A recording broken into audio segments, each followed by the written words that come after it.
সকলকে প্রণাম। আমরা সাথে গীতার দ্বিতীয় অধ্যায় সাংখ্যযোগ এর ৬৭তম শ্লোক থেকে আমরা শ্রবণ করব।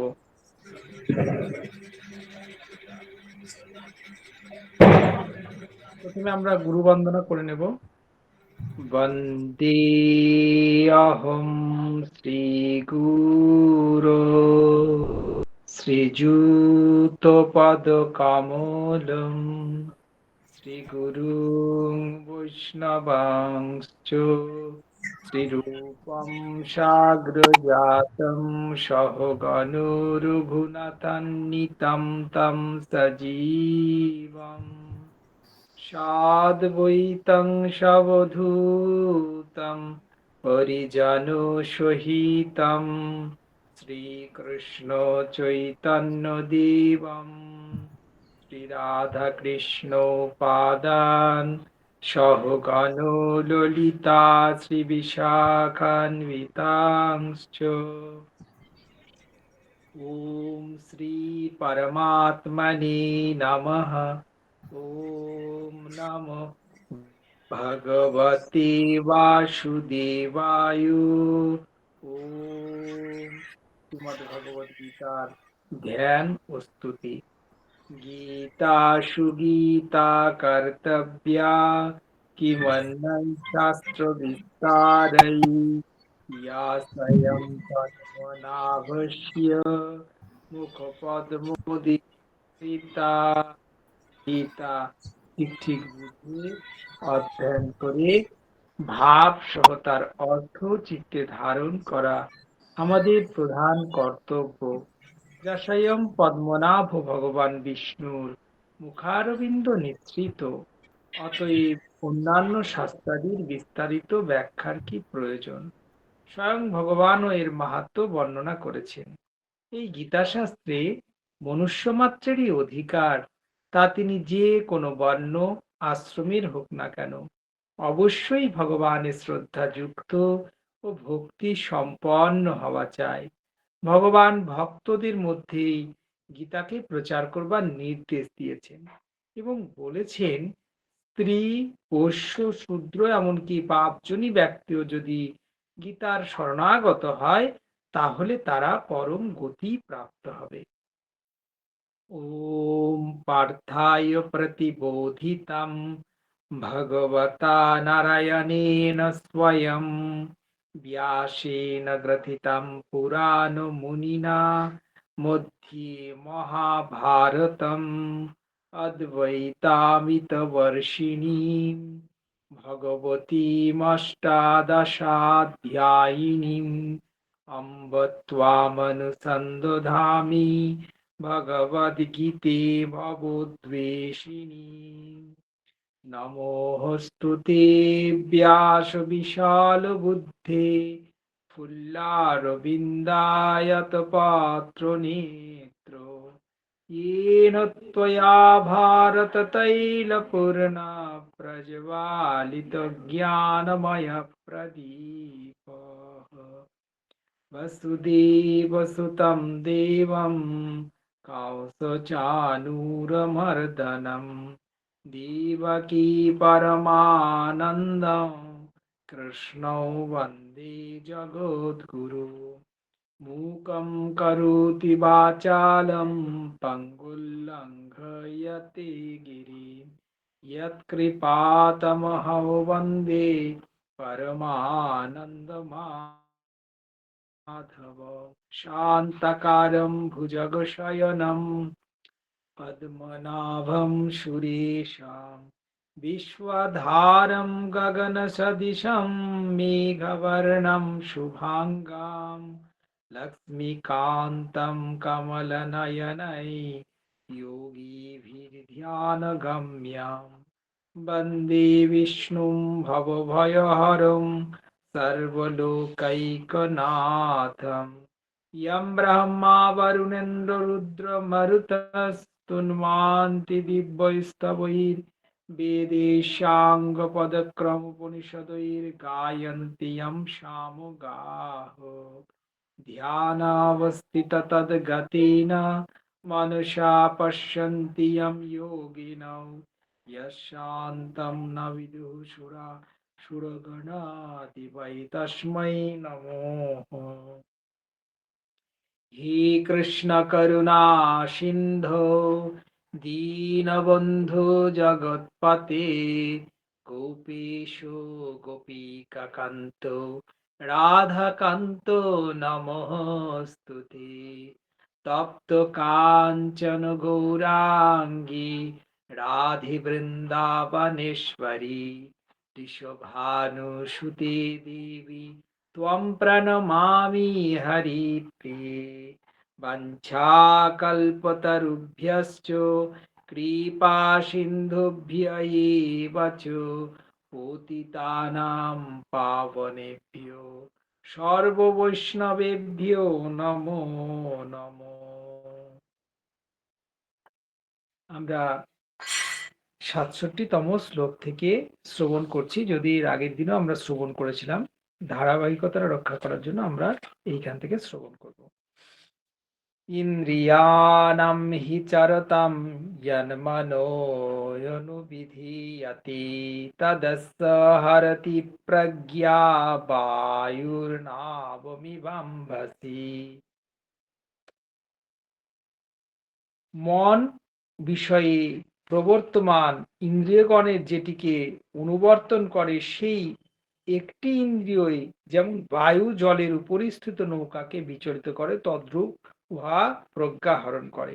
আমাদের মন এতটাই যে তাকে বশ করা যায় না, এতটাই অবদ্ধ যে তাকে বশ করা বায়ুকে কি করা উচিত না, বায়ুকে বাধার মতনই বিষয়টা রয়েছে।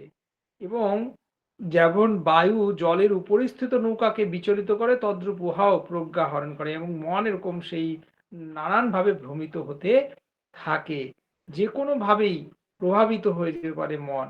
সেই জন্য কি করা উচিত, তস্মাদ ইয়স্য মহাবাহো নিগৃহীতানি সর্বশঃ ইন্দ্রিয়াণিন্দ্রিয়ার্থেভ্যস্তস্য প্রজ্ঞা প্রতিষ্ঠিতা। সেই জন্য কি হয় না, হে মহাবাহ, যখন ইন্দ্রিয়াধীন মন ও মনের অধীন প্রজ্ঞা, সেই হেতু যাহার ইন্দ্রিয় সর্বপ্রকারে বিষয় হইতে নিবৃত্ত হইয়াছে, তাহার প্রজ্ঞা স্থির হইয়াছে, অর্থাৎ তিনি স্থিতপ্রজ্ঞ। আমরা যদি স্থিতপ্রজ্ঞ হতে চাই, অর্থাৎ প্রজ্ঞা, এই লাভ প্রজ্ঞা যদি আমরা নিজের মনকে কি করতে পারি, সুদৃঢ় করতে পারি, তার জন্য কি বলছে, সেই হেতু যাহার ইন্দ্রিয় প্রকার সর্বপ্রকার বিষয়তে নিবৃত হয়ে আছে, অর্থাৎ সকল বিষয় থেকে কিন্তু আমাদের মনকে নিবৃত করতে হবে। আর কি করতে হবে না, বিষয় থেকে নিবৃত করে ভগবানের চরণে মনকে নিবিষ্ট করতে হবে, তাহলেই আমাদের যে প্রজ্ঞা তা স্থিত হবে। ইয়া নিশা সর্বভূতানাং তস্যাম জাগর্তি সংযমী यस्या जागृति भूतानि सा निशा पश्यते मुनिः। সাধারণ প্রাণীগণের পক্ষে নিশা স্বরূপ যা, তাহাতে সংযমী ব্যক্তি জাগ্রত থাকে না, যাহাতে অজ্ঞ প্রাণী সকল জাগরিত থাকে, আত্মদর্শী মুনিগণ তাহা রাত্রি স্বরূপ। বিষয়টা কেমন না, প্রাণীগণ সাধারণ আমাদের মতন সাধারণ যারা, তাদের হচ্ছে আত্মনিষ্ঠাটা হচ্ছে কি না নিশা স্বরূপ, তাহাতে সংযমী ব্যক্তি জাগ্রত থাকেন। অর্থাৎ যখন আমরা দিনের বেলায় যখন আমরা কি করি না, আমরা জেগে থাকি, তখন এই সাধু সন্তরা তারা কি করেন, তখন তারা আবিষ্ট থাকেন ভগবানের নাম গুণগানে। তখন তারা কি করেন না, বাইরে বেরোন না। কেন বেরোন না, তাহলে এই জগতের যে বিষয়ের প্রতি যে তৃষ্ণা এবং জগতের মানুষের যে জাগতিক যে তৃষ্ণা কামনা বাসনা, সেগুলোর দ্বারা তারাও প্রভাবিত হতে পারে। তাই তখন তারা কি করেন, তারা ভজন ধ্যানে দিনের বেলায় নির্দিষ্ট থাকেন। আর যখন আমরা ঘুমিয়ে পড়ি রাত্রের বেলায়, এই রাত্রিকালীন সময়ে, তখন তারা জেগে ওঠেন। তারা জেগে ওঠে, তখন তারা গ্রন্থ অধ্যয়ন, ভগবানের নাম গুণগান, তখন তারা মুক্তভাবে বিচরণ করেন। কেন কিনা, তাহলে কি হয়, তাদের কাছে দিবারাত্রির যে ব্যাপারটা, দুটোই তাদের কাছে সম হয়ে যায়। আমাদের কাছে যেমন দিন এবং রাত্রের মধ্যে পার্থক্য রয়েছে, কিন্তু যারা স্থিতপ্রজ্ঞ, যারা আত্মদর্শী মুনি, তাদের কাছে দিন রাত দুটোই হচ্ছে সমান। অর্থাৎ দুটোকেই তারা সমানভাবে ব্যবহার করতে পারেন এবং দুটোকেই তারা কাজে লাগিয়ে কি করেন, তাদের আরো সেই জ্ঞানকে তারা জাগ্রত করেন এবং কিভাবে আরো ভগবানকে উপলব্ধি করা যায় সেই বিষয়ে তারা সদা মশগুল থাকেন। আর এই মশগুল থাকতে পারেন বলেই তাদের কাছে কোনো অভাব নেই। একজন সাধুর কাছে কোনো অভাব নেই। তিনি অন্যের গৃহে যান কিন্তু কোনো ভিক্ষা করার জন্য নয়। আমাদের মতন পরিহত, আমাদের মতন সংসারবদ্ধ জীবেদের উদ্ধার করার জন্যই কিন্তু সাধুরা সংসারে বিচরণ করেন। এই যে মহাকুম্ভ হয়ে গেল, মহাকুম্ভ যে মহাত্মা সাধুরা এসেছিলেন, তারা বিভিন্ন হিমালয়ের কোলে বা বিভিন্ন জায়গায় নিভৃতে ভজন করেন। এই সময়টা তারা কেন এসেছিলেন? না, সেই কুম্ভের স্নানে একটা উদ্দেশ্য তাদের সেই পূর্ণ কুম্ভের সেই স্নান করা।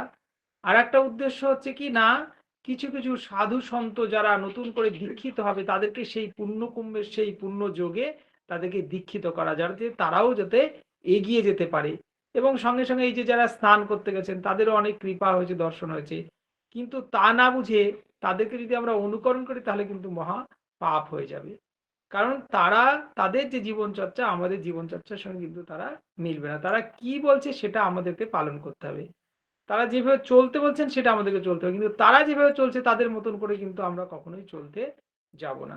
একজন সাধু যা করবে একজন সাধারণ মানুষ তা করবে না, কিন্তু সাধু সাধু যা বলবেন সাধারণ মানুষরা তা অক্ষরে অক্ষরে পালন করবে, তাহলেই কৃপা হবে। আপুর্यो मनमचल प्रतिष्ठम समुद्रमाप प्रविशन्ति यद्वत् तद्वत् कामाय प्रविशन्ति सर्वे शशान्तिमप्नोति न कामकामी। যেমন নদ নদীর জলে পরিপূর্ণ প্রশান্ত সমুদ্রে অপর জলরাশি আসিয়া প্রবেশ করিয়া বিলীন হইয়া যায়, সেইরূপ যে মহাত্মাতে বিষয় সকল প্রবেশ করিয়া কি কোনরূপ চিত্ত বিক্ষেপ উৎপন্ন করে না, তিনি শান্তি লাভ করেন, এবং যিনি ভোগ কামনা করেন তিনি শান্তি পান না। আমাদের মতন যারা ভোগ্য কামনায় যারা সর্বত্র বিচরণ করছেন, এই যে টাকা উপার্জনের জন্য আমরা ছুটে বেড়াচ্ছি, আমাদের শান্তি আসতে পারে না। কেন পারে না? আমাদের বিষয় চিন্তা সদা আমাদেরকে কি করছে না, উদ্ভ্রান্তের মতন কি করছে,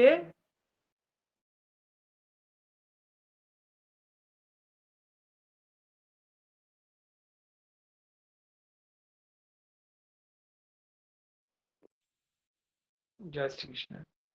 তো কি আমাদের যে বিষয় তৃষ্ণা এটাই কিন্তু আমাদেরকে ছুটিয়ে নিয়ে বেড়াচ্ছে, অন্য কোনো কারণ কিন্তু নেই। আমাদের যে পূর্ব যারা ছিলেন, আমাদের যারা পূর্বপুরুষ, তাদের কিন্তু এতটা ছুটতে হতো না। তাদের জীবনযাত্রা ছিল একটা সীমিত আয়াসের মধ্যে, অল্প একটু পরিসরের মধ্যে তাদের জীবনযাত্রা অতিবাহিত হতো।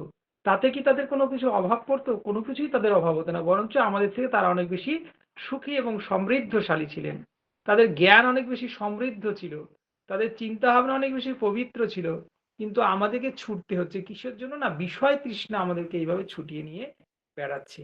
কিন্তু একজন সাধু যিনি এখনো যিনি বিচরণ করছেন, তার কাছে কি সেই চিত্তে কোনো বিক্ষেপ উৎপন্ন করতে পারছে না। কেন পারছে না? কারণ না, তারা কি করছে বলছে, যেমন একটা প্রশান্ত সমুদ্রের মধ্যে নদী, একটা বেগবান নদী সমুদ্রে গিয়ে যেমন কি হচ্ছে, তার সেই স্রোত হারিয়ে ফেলছে, সেও শান্ত হয়ে যাচ্ছে, সেখানে আর কোনো প্রভাব, সেখানে লয় ফেলতে পারছে না, সেখানে কোনো উত্তাল ঢেউ উৎপন্ন করতে পারছে না, বরঞ্চ নদী সেখানে গিয়ে মিলে শান্ত হয়ে যাচ্ছে, সমুদ্রের উত্তাল তরঙ্গের মধ্যে সে নিজে মিলে যাচ্ছে। ঠিক তেমনি এই যে বিষয় তৃষ্ণা, এটা সাধুগণের মধ্যে কিন্তু সেরকমটা কোনো প্রভাব বিস্তার করতে পারে না। আমাদের জড়জগতিক কামনা বাসনা তাদের হৃদয়ে গিয়ে কোনো বিক্ষেপ করে না, ফলস্বরূপ তারা শান্ত। এবং আমরাও যদি সেরকম শান্তি পেতে চাই, তাহলে আমাদের কিন্তু মনকেও কিন্তু সেই ধরনের শান্ত, সেইভাবে এমন শান্ত করতে হবে যাতে করে কোনো কামনা বাসনা এসে আমাদের হৃদয়ে কোনো রেখা টানতে না পারে, চিত্তে কোনো বিক্ষেপ উৎপন্ন করতে না পারে। ৭১তম শ্লোকা। বিহায় কামান ইয়ঃ সর্বান পুমাশ্চরতি নিঃস্পৃহাঃ নির্মমো নিরহংকারঃ শান্তিমধিগচ্ছতি। আর কি হবে না, যে ব্যক্তি সমস্ত কামনা ত্যাগ করিয়া নিষ্ক্রিয় হইয়া বিচরণ করেন, যিনি মমতা শূন্য অহংকার শূন্য, তিনি শান্তি প্রাপ্ত হন। অবশেষে ভগবান সিদ্ধান্ত দিচ্ছেন এই ৭১তম এবং ৭২তম শ্লোকে এসে, যে যে ব্যক্তি সমস্ত কামনা ত্যাগ করিয়া নিষ্পৃহ হইয়া, মানে কোনো স্পৃহা না রেখে, কোনো আকাঙ্ক্ষা না রেখে বিচরণ করেন, এবং যিনি মমতা শূন্য ও অহংকার শূন্য। কোন ক্ষেত্রে মমতা শূন্য? না, অতিরিক্ত বিষয়ের প্রতি মমতা শূন্য। তাই বলে কিন্তু এরকম না যে অন্যের প্রতি আমরা মমতা শূন্য হইব, তাই না। অন্যের ক্ষেত্রে আমরা, আমাদেরকে সাজতে হবে দয়াল, এবং নিজের ক্ষেত্রে হতে হবে অনেক বেশি কঠোর। অর্থাৎ নিজের ক্ষেত্রে আমাদের অনেক বেশি কষ্ট সহ্য করা অভ্যাস, কিন্তু অন্যের ক্ষেত্রে হতে হবে আমাদের দয়াল। এরকমটাই হওয়ার কথা। কিন্তু আমরা ভগবানের এই কথা শ্রবণ করছি, কতটা আমরা ধারণ করতে পারবো জীবনে, সেটাই কিন্তু আমাদের কাছে বিবেচ্য বিষয়।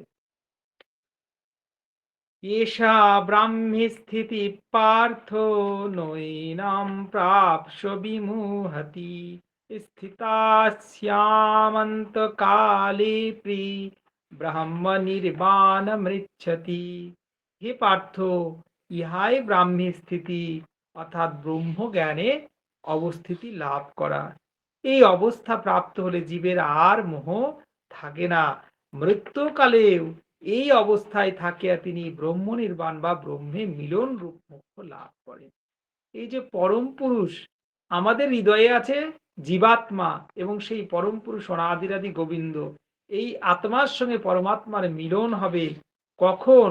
যখন এরকম ভাবে আমরা ব্রহ্ম জ্ঞান লাভ করব, তখন অন্তিমে মৃত্যুকালে কি হবে? মৃত্যুকালেও সেই ব্রহ্ম নির্বাণ, ব্রহ্মে মিলন রূপে মোক্ষ লাভ করেন। মোক্ষটা কি? মোক্ষ আর কিছুই না, আত্মা আর পরমাত্মার মিলন। ব্রহ্মটা হচ্ছে, এই ব্রাহ্মী স্থিতি হচ্ছে আত্মা পরমাত্মার মিলন।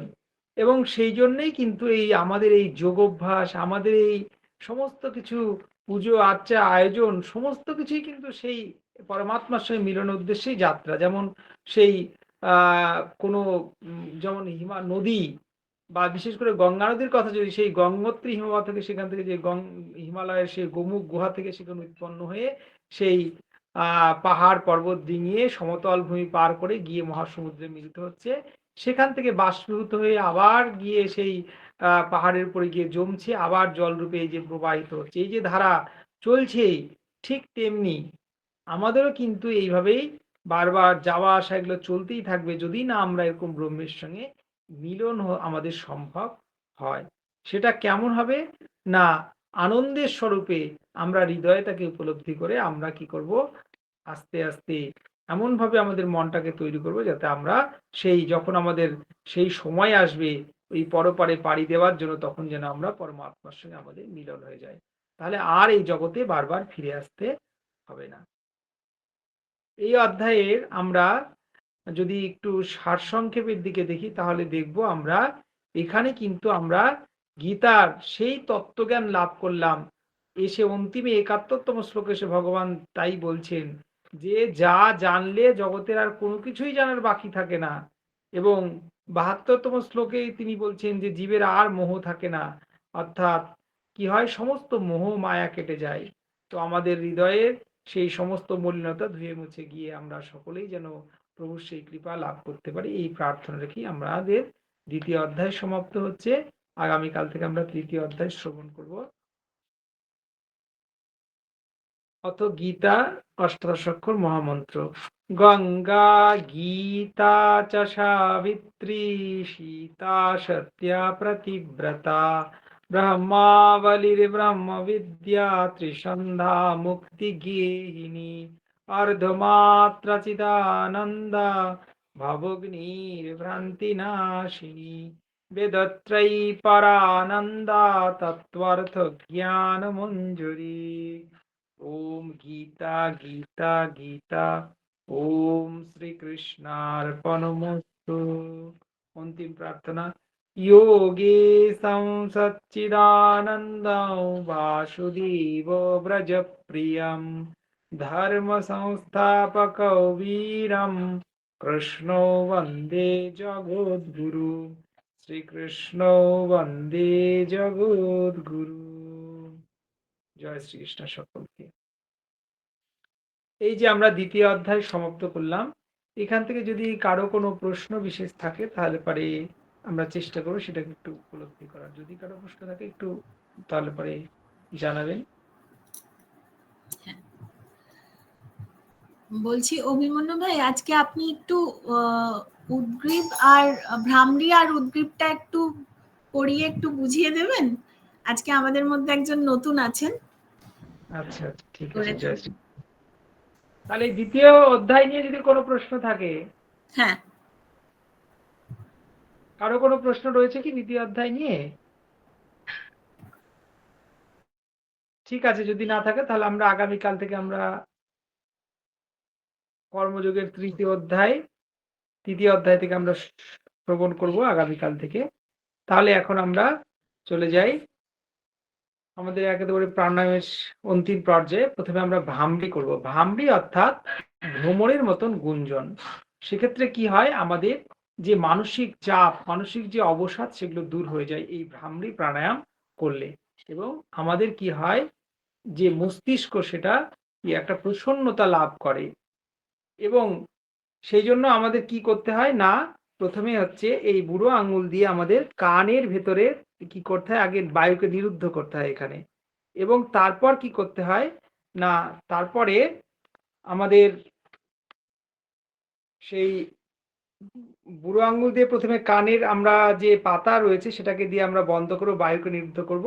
এবং তারপর 3টে আঙুল আমরা কি করব না, এখানে তর্জনীকে আমরা কপালের উপরে রাখবো, 2 হাতের 2 তর্জনী আঙুলকে। এবং এর পরের 3টে আঙুলকে মধ্যমা, অনামিকা, কনিষ্ঠা দিয়ে আমরা কি করব, একেবারে যে যেখানে আমাদের থেকে চোখের যে কোণায় যে ইয়ে রয়েছে, যেখান থেকে জল নিঃসরণ হয়ে সারা চোখকে সদা প্লাবিত রাখে, যার জন্য আমরা স্বচ্ছভাবে দেখতে পারি, সেইখানটাকে আমাদের কি করতে হবে, সেই জায়গাটাকেও হালকা করে সেখানে আমাদের একটা প্রেসার দিয়ে আমরা কি করব, নিঃশ্বাস নিয়ে আমরা ভ্রমরের মতন করে গুঞ্জন করে সেটাকে আমাদের ছাড়তে হবে।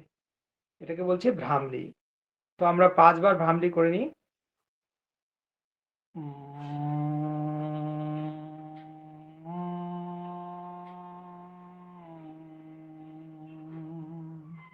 উচ্চারণটা হবে এরকম, অ উ ম।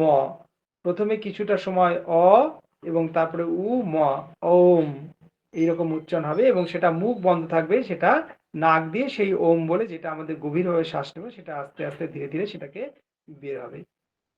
দ্বিতীয়বার করি।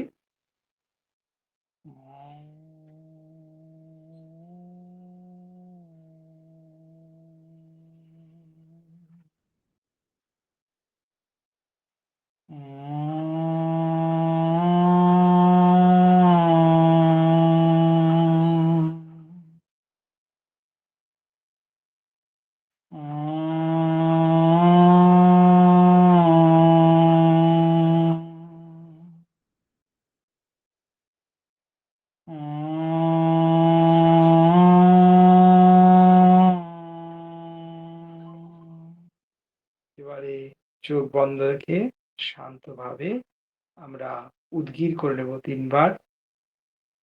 উদ্গীর হচ্ছে ওম উচ্চারণ করব আমরা, গভীরভাবে শ্বাস নিয়ে আমরা ওম ধ্বনির সঙ্গে সঙ্গে আমাদের শ্বাসকে আমরা ত্যাগ করব।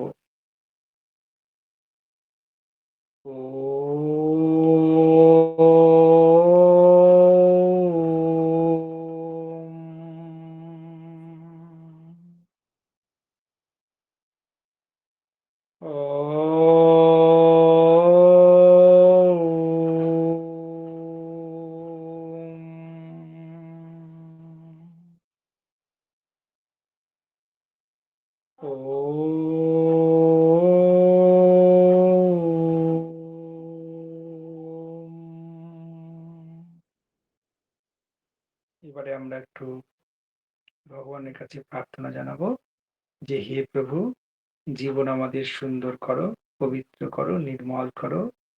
প্রতিদিন যেন আমরা যোগ প্রাণায়াম করতে পারি, সেই সামর্থ্য, সেই সাহস, সেই শুভ বুদ্ধি আমাদের প্রদান করেন প্রভু।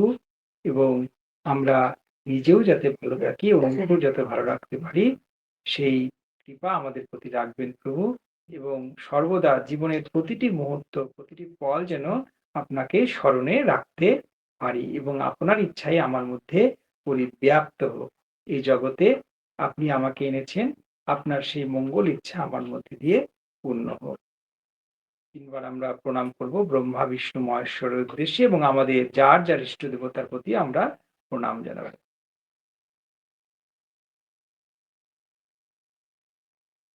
জয় শ্রীকৃষ্ণ সকলকে। এবারে শান্তি পাঠ। লাবণ্য একটু শান্তি পাঠ করে দাও। আসুন, আজকে লাবণ্য আছে এখানে, লাবণ্যই শান্তি পাঠ করবে। অনেকদিন শুনিনি লাবণ্যর শান্তি পাঠ। আচ্ছা, বস। রাধে রাধে বলবা। বলো সবাইকে রাধে রাধে, জয় শ্রীকৃষ্ণ। জয় শ্রীকৃষ্ণ। বলো। ॐ भूर्भुवस्वाहा तस्यो वेदवरेण्यं भर्गो देवस्य धीमहि धियो यो न प्रचोदयात्। सर्वे भवन्तु। বলো। सर्वे भवन्तु सुखिनः, सर्वे सन्तु निरामया, सर्वे भद्राणि पश्यन्तु, मा कश्चित् दुःखभाग् भवेत्। ॐ शान्ति अंतरिक्षं शान्ति, पृथिवी शान्ति, रापोः शान्ति, औषधयो शान्ति, वनस्पतयो शान्ति, विश्वदेवां शान्ति, सर्वं शान्ति, शान्तिरेव शान्ति, श्यामा शान्तिरेधि। ओम शांति शांति शांति। ओम। बोलो भारत माता की, बोलो भारत माता की जय। बोलो भारत माता की জয়। जय वंदे मातरम। बोलो निजी एनार्जी शो करे, बोलो वंदे वंदे मातरम। हर हर महादेव। हर हर महादेव। महादेव। करो जग रहो करो जग रहो ऑनलाइन क्लास की जय। জয়। बोलो সকল সাধক সাধিকা চলো। বৃন্দ কি বলো? কৃষ্ণময় শুভরাত্রি। साधका बिंदा की जय জয়। কৃষ্ণ ভাই শুভরাত্রি। कृष्णमय रात्रि। कृष्णमय रात्रि। সবাই খুব ভালো থেকো। চলো আবার কাল দেখা হবে। না, আমি কয়দিন একটু ঘুমিয়ে পড়ছিলাম, ক্লান্ত ছিলাম খুব। ঠিক ঠিক বলো আছে। জানি সংস্কৃত শ্লোক হরে পাঠ কৃষ্ণ। করেছিলাম। আমি সংস্কৃতের মন্ত্র পাঠ করেছিলাম। তাই আমরা শুনবো কবে? প্রেজেন্ট হয়েছিলাম। বাহ হয়েছি। দারুণ। হয়েছি। সেকেন্ড হয়েছো, বাহ দারুণ ব্যাপার, খুব সুন্দর। তো আমরা তো একদিন শুনবো একটু। আবৃত্তিটাও সেম। বাহ ঠিক আছে, আমাদের একদিন আবৃত্তির শোনা হবে, ঠিক আছে? হ্যাঁ। পেয়েছি। প্রাইজ কিন্তু বল না, এখন তো কালে অন্য- যেদিনকে আবৃত্তি করে শোনাবা সেদিন। হ্যাঁ, ঠিক আছে, আগে পুরস্কারটা নিয়ে আসবা তারপরে। হ্যাঁ, বলো ঠিক না। জয় শ্রীকৃষ্ণ সবাইকে। জয় শ্রীকৃষ্ণ। जय श्री कृष्ण। सुने जय श्री कृष्ण। जय श्री कृष्ण। जय श्री कृष्ण।